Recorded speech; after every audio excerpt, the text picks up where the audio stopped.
आंनिया दा केस फैनाया जाहैबाय माने मेडिकेलनिफ्राय थांदो जाहैबा आंनिया मिसेसआ बे समाव माने 19 प्लासमोन आरो बैसोआ।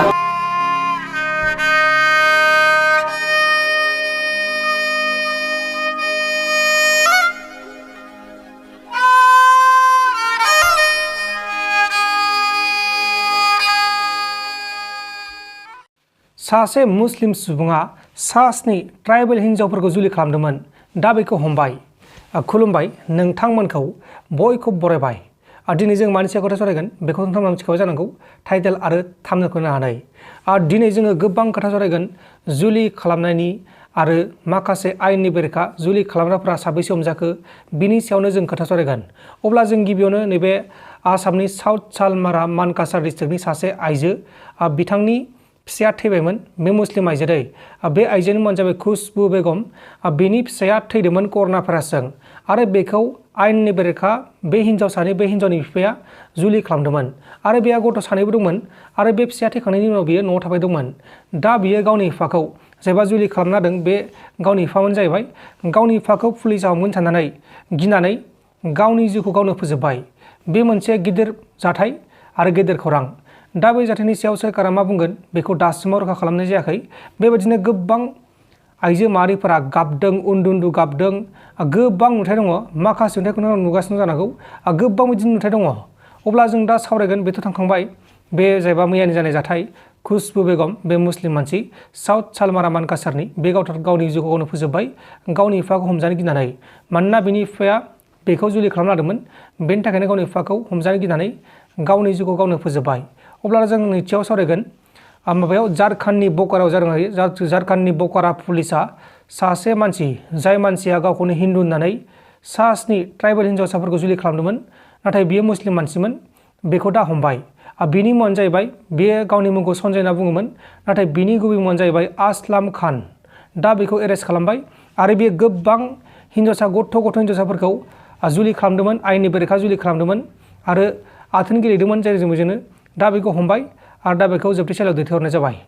लोगोसे नैबे मा होनो जोंनि आसामनि जायबा मुस्लिम धोरोमनि फरायसा आफादनि दैदेनगिरि लेङाइ आफादगिरि बेखौबो हमदों होनना खोनादों। बिथांनि मुङानो जाहैबाय अनारुल इस्लाम। बेबो पुलिसाव हमजाबाय मानोना बियो उन्दै बैसोआवनो जुलि खालामना होदोंमोन आयेननि बेरेखा। दा बेखौ हमबाय होनना खोनादों। आरो गासै मैयानि रिपर्ट दिनैनि नङा दिनैनिखौ दा मोनगोन। नाथाय बे मैयानि रिपर्ट मैयाहाय गासै 2170 सुबुंखौ हमदों आरो बेनि गेजेराव फुजारिफोरबो दंमोन। गोबां फुजारिफोरबो दंमोन। गासै 52 फुजारिफोरबो दंमोन आरो दासिमबो गोबां हमजागासिनो दङ। दा बेनि रिपर्टखौ मोनथ'नाय जायाखै। दसे उनाव मोनगोन बा दालागै मोनगोन जानो हागौ। नोंहानि बिसिनि बैसोआ बेसेबां होनना फोरमायगोन? बै समाव थारमाने 19 हाफ होनाय थांदोंमोन आरो 19 हाफआव बिथांमोना मेडिकेलाव थारमाने हाफखौ लिरासै 19 खान्थाल' लिरनानै थारमाने बेयाव एसे माबा जाहैदों आरो बैसोआ। दा माबायदिहाय फैखो बेखौ मोजां मिथिनाय जायाखै आरो। बेवहाय साबेसेसो बेफोरबायदि हमना लाबोदों होनना फोरमायगोन? बेयाव दा खमसेखम 60 जनसो दं आरो गासै। नोंनि मुंखौ फोरमायगोन ना? बिनय बसुमतारी। आङो तामुलपुरनि। गामि जाहैबाय दिमप्लि एरिया निस्टिबिलि।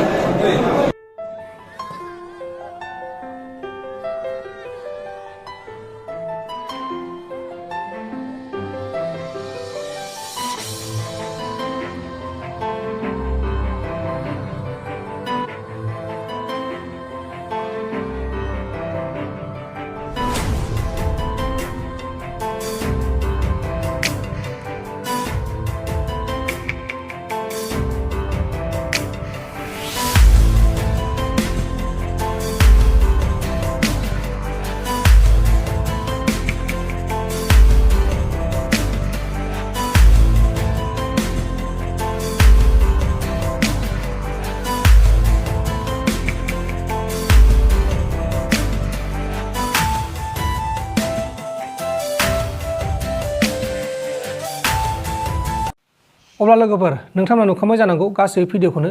आं दा बे जाथायनि सायाव मा बुंनो सानो होनबाथाय आं जेबो बुंनो साना। गोबां मानसिफोरा बेखौ बुंबाबो रागा जोंगोन आरो माखासेफ्रा बुङाबाबो रागा जोंगोन। दा बेनिखायनो आं जेबो बुंला। नोंथाङा मा बुंनो सानो बेखौ नैबे कमेन्ट बक्सनि गेजेराव फोरमायहरदो। अब्ला लोगोफोर गोजोन्थों एसेनोसै। जय बर' हारिनि।